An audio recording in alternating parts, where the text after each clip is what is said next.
Good morning, boys and girls, and welcome back to school. Today is Friday, March 18th, 2022. Perry and I would like to welcome you back for a great day of learning this Friday. Right, Perry? All right. Did you have fun yesterday? I know that was kind of fun, wasn't it? It's always fun to have fun at school. It's Frylands, and it's fun at Frylands, right? Today, though, we're getting ready to have a great day of learning. I hope you're ready to work hard. I know it's the end of the week.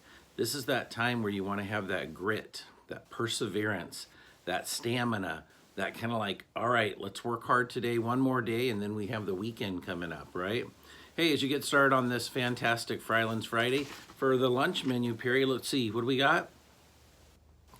What? You're right, the perfect sloppy Joe today. That's right. Today it's the perfect sloppy Joe and French fries, or you can have, of course, the fun lunch. So those are your two choices. Please remember you take, right, a fruit and a vegetable with every school meal. Thank you, Miss Claudia, for doing an awesome job having our lunches ready to go and breakfast every day. Awesome job. Hey, you know what? No birthdays today, but guess what? Three tomorrow. Three birthdays. Happy birthday tomorrow to Gabe Hernandez Martinez. And happy birthday to David Paramore. And happy birthday to Mrs. Young. So we have three birthdays tomorrow. Happy birthday to the three of you. You can come on down and pick out of the birthday bucket today. Hope you have a great day with that. Also a reminder, Perry, remember? Yep, you can get yearbooks. Some kids are coming up thinking they could buy the yearbook right now. This is a pre-sale.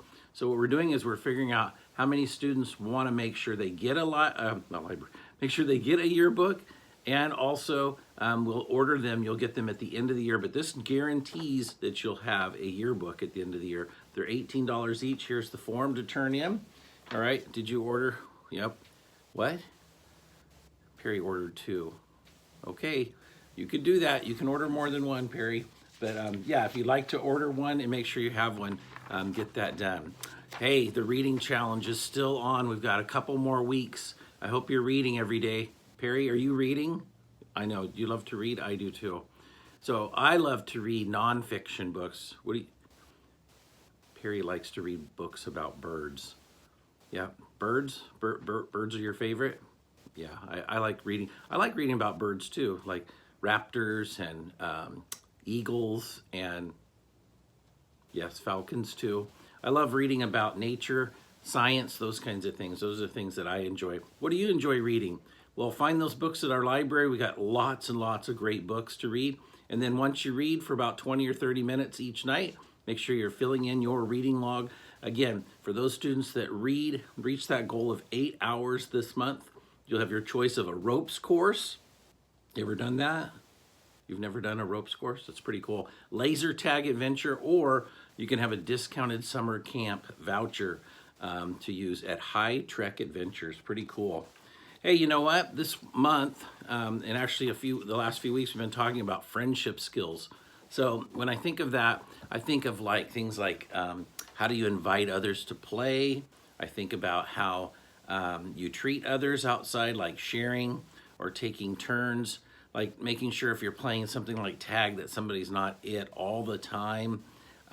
Making sure that you're trying to play fair when you're playing kickball or soccer or football or even foursquare, right? It's about being fair and being honest, really. Like when you get out, it's like, I got out this time, and not arguing about it because you'll get right back in, those kind of things. So we got to sometimes tamper down our competition, right? Yep, and just have fun and play. So friendship skills, really it's about thinking about the other person a little bit. So instead of just thinking about yourself, think about the other person. And sometimes it's nice to fill other people's buckets.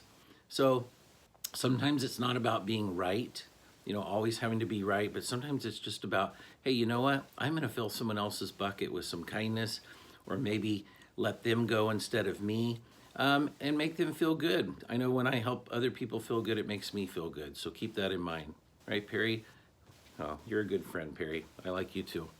Hey, boys and girls, this month we're talking about Women's History Month, and I have two women I'd like to share with you. This is Elizabeth Blackwell. Yep, Perry, that's Elizabeth Blackwell. So Elizabeth Blackwell She was born in the 1800s. She died in 1910. She was a British physician, and what she's known for is she's the first woman to receive a medical degree in the United States.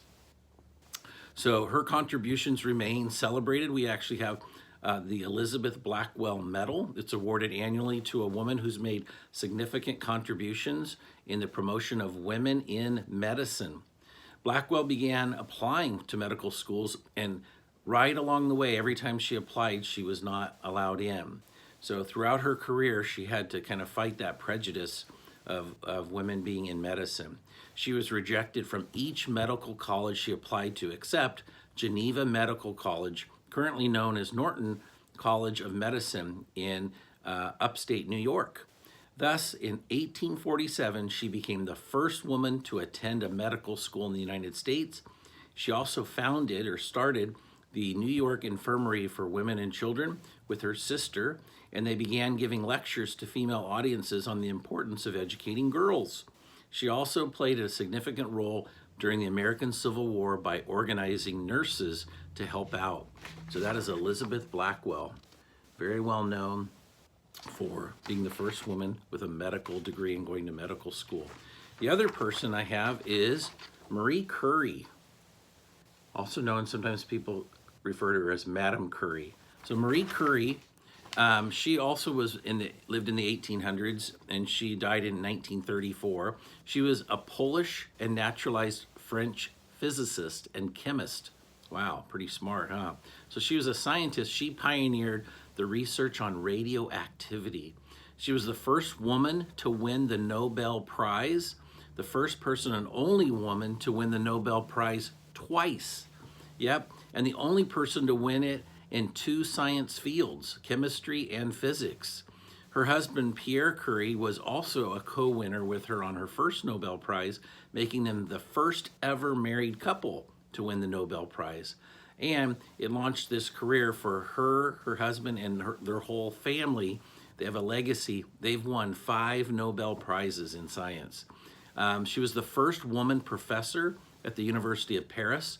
She was born in Warsaw, Poland. She studied there, and then she also began practicing scientific training in Warsaw. And then she went on to go to France and do the same thing, where she won the Nobel Prize in 1903 for physics. And that's where she pioneered the development of the theory of radioactivity. So she was actually really big. What that means is she actually started developing the first mobile radiography, which is where you do x-rays and stuff. So x-rays and those kind of things, they came from her and her husband. So that's Marie Curie, very well-known scientist in 2 different fields, physics and chemistry. Pretty cool. Hey, boys and girls, what are you going to do today to make yourself better as a person? What are you going to do today to make friends or keep friends or make sure you're filling other people's buckets? Keep that in mind today. I want you to work hard through the week. We're almost there. We got this. We're right on the edge of the weekend. But before we do that, let's have a great day of learning together. All right, boys and girls? Always remember, at Frylands Elementary School, we respect everyone's feelings and property and their right to learn and be safe. Have a wonderful day, boys and girls, and always remember, your Frylands family cares about you. Teachers, please lead your students in the Pledge of Allegiance. We'll see you soon out there. Work hard.